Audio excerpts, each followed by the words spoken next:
Hello, ഇന്നൊരു ചമ്മന്തി recipe ആയിട്ടാണ് വന്നിരിക്കുന്നത് കേട്ടോ. ഇഡ്ഡലിയുടെയും ദോശയുടെയൊക്കെ കൂടെ കഴിക്കാൻ പറ്റുന്ന ഒരു അടിപൊളി ടേസ്റ്റിലുള്ള ഒരു ചമ്മന്തിയാണ് ഇന്നത്തെ നമ്മുടെ റെസിപ്പി എന്ന് പറയുന്നത്. അപ്പോൾ അതിനാവശ്യമായിട്ടുള്ള ഇൻഗ്രീഡിയൻസ് എന്താണെന്ന് വെച്ചാൽ ഒരു സവോള വേണം കേട്ടോ. ഒരു ഏകദേശം മീഡിയം വലിപ്പത്തിലുള്ള ഒരു സവോള, ഒരു 2-3 തക്കാളി, പിന്നെ വറ്റൽമുളക്, കറിവേപ്പില, മല്ലിയില, ഒരു 2 പിടി തേങ്ങ, ഇത്രയാണ് ഇതിന് ആവശ്യമുള്ളത്. തക്കാളിയുടെ പുളിപ്പ് അനുസരിച്ചിട്ട് നമുക്ക് അതിൻ്റെ എണ്ണത്തിൽ കൂടുതലോ കുറവൊക്കെ എടുക്കാം കേട്ടോ. നല്ല പുളിയുള്ള തക്കാളിയാണെങ്കിൽ ഇത്രയും തക്കാളിയുടെ ആവശ്യമില്ല. അപ്പോൾ നമുക്കിതാ വീഡിയോയിലോട്ട് അങ്ങ് കിടക്കാം. ചമ്മന്തി അങ്ങ് ഉണ്ടാക്കാം കേട്ടോ. അതാ ചട്ടി അടുപ്പത്ത് വെച്ചിട്ടുണ്ട്. ചീനച്ചട്ടി നന്നായിട്ട് അങ്ങ് ചൂടായി വരുന്ന സമയത്ത് വെളിച്ചെണ്ണ അങ്ങ് ഒഴിച്ചു കൊടുക്കുക.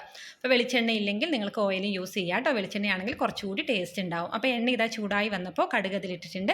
കടുക് പൊട്ടി വരുമ്പോൾ വറ്റൽമുളക് കൂടി അങ്ങ് ഇട്ട് കൊടുക്കുക. ഓക്കെ, അപ്പോൾ അത് കഴിഞ്ഞതാ സവോള കട്ട് ചെയ്തിട്ടുണ്ട്. സവോള കുനുകുന അരിയേണ്ട ആവശ്യമൊന്നുമില്ല കേട്ടോ. ഒരു 4-5 പീസാക്കി അങ്ങ് എടുത്താൽ മതി. നന്നായിട്ട് അങ്ങ് ഇളക്കി കൊടുക്കുക. ആവശ്യത്തിനുള്ള ഉപ്പ് കൂടി ചേർക്കുക. കുറച്ച് മഞ്ഞൾപ്പൊടി കൂടി അതിലങ്ങ് ചേർക്കണം കേട്ടോ. എന്നിട്ട് നന്നായിട്ട് അങ്ങ് മിക്സ് ചെയ്ത് എടുക്കുക.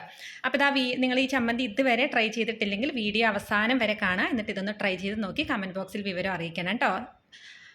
അതാ കറിവേപ്പില കൂടി ഇട്ട് ഇളക്കിയിട്ടുണ്ട്. ഇതാ ഞാനിനി തക്കാളി കൂടി ഇട്ട് കൊടുക്കുന്നുണ്ട്. തക്കാളി ഇതാ ഞാൻ 2 തക്കാളി എടുത്തിട്ടുണ്ടായിരുന്നുള്ളൂ കേട്ടോ. കട്ട് ചെയ്ത് നോക്കിയപ്പോൾ നല്ല പുളിയുണ്ട്. അപ്പോൾ 2 തക്കാളി മാത്രമേ എടുത്തിട്ടുണ്ടായിരുന്നുള്ളൂ.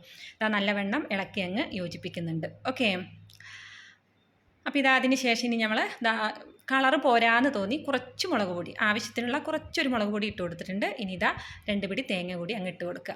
ഓക്കെ, അപ്പോൾ ചട്നിയുടെയോ വേറെ ഒന്നിൻ്റെ ആവശ്യമില്ല. ഈ ഒറ്റൊരു ചമ്മന്തി ഉണ്ടെങ്കിൽ നമുക്ക് വയറ് നിറച്ച് ദോശയോ ഇഡ്ഡലിയോ എല്ലാം നമുക്ക് കഴിക്കാം കേട്ടോ. ഗോതമ്പ് ദോശയുടെ കൂടി എല്ലാത്തിൻ്റെയും കൂടി സൈഡ് ഡിഷായിട്ട് കഴിക്കാൻ പറ്റുന്ന ഒരു സൂപ്പർ കിഡിലൻ ചമ്മന്തിയാണ്. ഇതാ നന്നായിട്ട് ഞാൻ ഇളക്കി അങ്ങ് എടുത്തിട്ടുണ്ട് കേട്ടോ. അപ്പോൾ അവസാനമായിട്ട് തേങ്ങ നന്നായിട്ട് അങ്ങ് ഫ്രൈ ചെയ്യേണ്ട ആവശ്യമോ കാര്യങ്ങളൊന്നുമില്ല. ഓക്കെ, ഇനി ഞാനിതാ മാറ്റി വെച്ചിരിക്കുന്ന മല്ലിയില കൂടി അങ്ങിട്ട് കൊടുക്കുക. ഇതാ മല്ലിയില കൂടി അങ്ങിട്ട് കൊടുത്തു.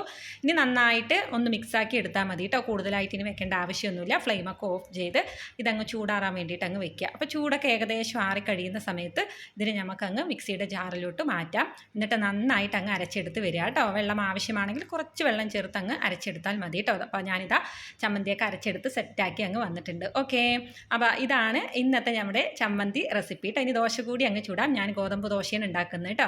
അപ്പോൾ ഇതാ ഗോതമ്പ് ദോശ ചുട്ടെടുക്കുകയാണ്. അപ്പോൾ നിങ്ങൾ ഇതുവരെ ഈ ഒരു ചമ്മന്തി ട്രൈ ചെയ്തിട്ടില്ലെങ്കിൽ ട്രൈ ചെയ്ത് നോക്കണം.